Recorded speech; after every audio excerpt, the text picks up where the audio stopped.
Two thin lenses of focal length 10 cm and -5 cm are kept in contact. ಒಂದು ಕಾನ್ಕೇವು ಮತ್ತೊಂದು convex. ಇದು ನಿಮ್ಮ ಕಾನ್ವೆಕ್ಸು, -5 ಅಂತ ಹೇಳಿದ್ರೆ ಕಾನ್ಕೇವ್ ಅಲ್ವಾ. ಒಂದಾದ್ಮೇಲೆ ಒಂದು ಇಟ್ಟಿದ್ದಾರಂತೆ. Find the focal length and the power of this combination of lenses. ಇವೆರಡು ಕಂಬೈನ್ ಮಾಡಿ ಬರೋವಂಥ ಫೋಕಲ್ ಲೆಂತ್ ಪವರು ಏನು ಅಂತ ಕೇಳ್ತಾ ಇದ್ದಾರೆ. ಸರಿನಾ? ಸೊ ಮೊದಲೇದಾಗಿ ಏನು ಕೊಟ್ಟಿದ್ದಾರೆ? ಗಿವನ್ ಒಂದು ಲೆನ್ಸು ಮತ್ತೊಂದು ಲೆನ್ಸು ಅಲ್ವಾ. ಇದ್ರದ್ದು ಎಫೆಕ್ಟಿವ್ ಪವರ್ ಏನು ಅಂತ ಕೇಳ್ತಾ ಇದ್ದಾರೆ. So focal length of the first lens is plus 10 cm, of the second lens is -5 cm. ಏನು ಕೇಳ್ತಾ ಇದ್ದಾರೆ? ಎಫೆಕ್ಟಿವ್ ಪವರ್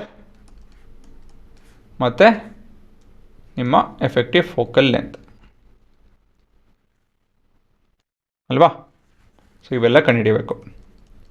ಸೊ ಗಿವನಲ್ಲಿ ಈ ಥರ ಎಲ್ಲ ಬರೆಯೋದು ಒಳ್ಳೆಯದು. ಈ ಥರ ಪ್ರಶ್ನೆಯಲ್ಲಿ ಮೊದಲೇದಾಗಿ ನೀವು ಎಫೆಕ್ಟಿವ್ ಪವರ್ ಕಂಡುಹಿಡಿಯಿರಿ. So P1 + P2. So P1 P2 formula ಏನಕ್ಕೆ ಬೇಕು ಫಾರ್ಮುಲಾ ಅಂತ ಹೇಳಿದ್ರೆ, ಇಲ್ಲಿ ನಮ್ಮ P1 P2 ಇಲ್ಲ, F1 F2 ಇದೆ. ಸೊ ಆ ಫಾರ್ಮುಲಾ ಕೇಳ್ತಾ ಇದ್ದೀನಿ. ಎಂಥ ಫಾರ್ಮುಲಾ ಅದು? 100/F in centimeter.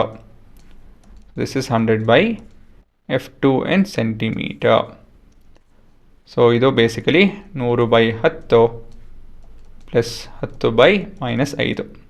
10/10 10, 10/-5 -20, combine effect -10 dioptre ಅಲ್ವಾ.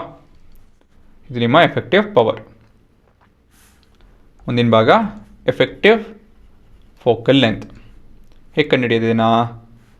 Using the formula effective power is equal to 100 / effective focal length in centimeter. So this is ಎಷ್ಟಿದು? -10 is equal to 100 ಇದೆಷ್ಟು ಬರ್ತಿದೋ? -10 ಅಲ್ವಾ. ಇಲ್ಲಿದೆ, ಸರಿ ಉಲ್ಟಾ ಬರೀತೇನೆ ಎಲ್ಲ. ಇದನ್ನು ಕಂಡುಹಿಡಿಬೇಕು ನಾನು. ಸೊ ಇದೇನಿದು ಸಿಂಪಲ್ ಕ್ಯಾಲ್ಕುಲೇಷನ್ನು. ಸೊ ನಿಮ್ಮ ಎಫೆಕ್ಟಿವ್ ಫೋಕಲ್ ಲೆಂತ್ ಬಂದು -10 ಸೆಂಟಿಮೀಟ್ರಲ್ಲಿ ಇರುತ್ತೆ.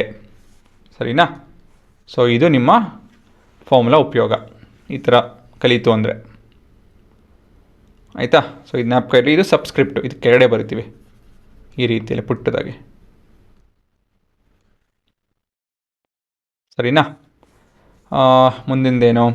ಒಂದೇ ಒಂದು ಎಕ್ಸ್ಟ್ರಾ ಪಾಯಿಂಟ್ ಇಲ್ಲಿ. ನಿಮ್ಮ ಕೊನೆಯ ಉತ್ತರ ನೆಗೆಟಿವ್ ಬಂತು. So the nature of lens, combination of lens ಏನಾಗುತ್ತೆ? ಕಾಂಬಿನೇಷನ್ ಆಫ್ ಲೆನ್ಸ್ ಬಂದು ಇಟ್ ಈಸ್ ಡೈವರ್ಜಿಂಗ್. ಆಯಿತಾ?